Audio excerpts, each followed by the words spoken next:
अधिक पूजा पाठ करने वाले अधिक दुखी क्यों होते हैं?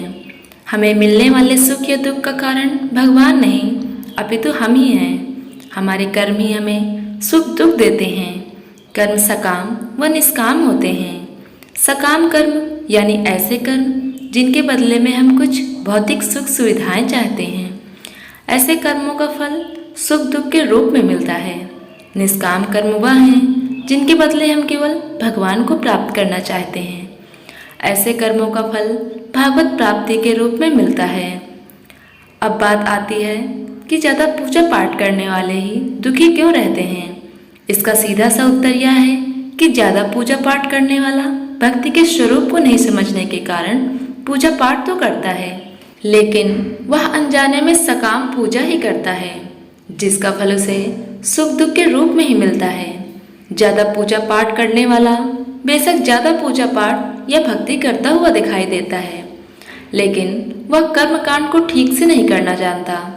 ऐसे में गलती पर गलती करता जाता है। बेशक वह कहता है कि वह कुआं खोदने की बात करता है, लेकिन दरअसल में वह खाई ही खोद रहा होता है। वह यह तो कहता है कि वह बहुत सारी दुनिया भर की पूजा पाठ या मेहनत कर रहा है, लेकिन असल में तो वह अपनी मेहनत बेकार ही कर रहा होता है। बेशक ऐसा करने में उसका सारा परिश्रम निष्फल चला जाता है। तो एक बात तो यह हुई कि सकाम कर्मों का फल सुख या दुख के रूप में मिलता है। हो सकता है उसके पूर्व कर्मों की वजह से उसकी जिंदगी में दुख बहुत लिखे हों और पूजा पाठ से बेशक कम हुए हों, लेकिन फिर भी आप यही सोच रहे हों कि भगवान हमें इतनी पूजा पाठ के बाद भी दुख ही दे रहे हैं। और दूसरी बात यह कि आप गलत तरीके से या बिना विधि विधान के जाने ही पूजा पाठ कर रहे हों। आप बेशक अत्यधिक पूजा पाठ कर रहे हों, लेकिन उनका प्रभाव उल्टा या निष्फल हो रहा हो। लगता है यहाँ तक आपको यह समझ आ गया होगा। अब एक पहलू और है। पूजा पाठ करने वालों को ज़्यादा दुख मिलने के पीछे और यह लागू होता है केवल उस पर जो सही मायने में भक्त है। यह फालतू ही विशेष है। इसलिए इसके लिए आप एक बार फिर से यह जान लीजिए कि भक्ति क्या है और भक्त कौन है। संध्या वंदन, योग, ध्यान, तंत्र ज्ञान, कर्म के जैसे ही भक्ति भी मुक्ति का एक मार्ग है। भक्ति भी कई प्रकार की होती है। इसमें श्रवण, भजन, कीर्तन, नाम, जप, स्मरण, मंत्र, जप, पाद सेवन, अर्चन, वंदन, दास, शंख पूजा, आरती, प्रार्थना, सत्संग आदि शामिल हैं। इसमें नवधा भक्ति कहते हैं। अब आपको बताता हूँ भागवत गीता में उल्लेखित 4 तरह के भक्तों के बारे में। नंबर 1, आर्त।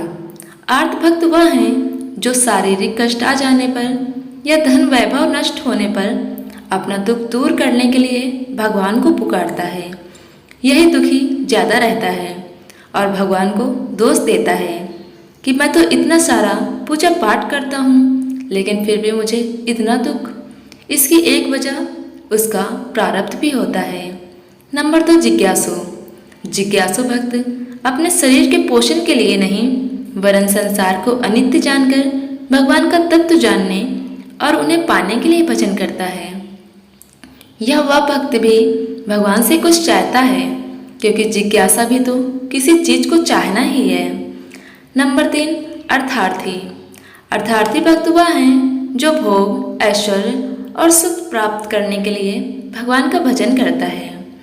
उसके लिए भोग पदार्थ व धन मुख्य होता है और भगवान का भजन, गौड़ या भक्ति भी सुख दुख पाता है, क्योंकि इसका उद्देश्य भी सकाम कर्म है और सकाम कर्म का फल सुख दुख के रूप में मिलता है। बेशक आपके द्वारा की गई भक्ति का फल अवश्य मिलता है। नंबर 4, ज्ञानी।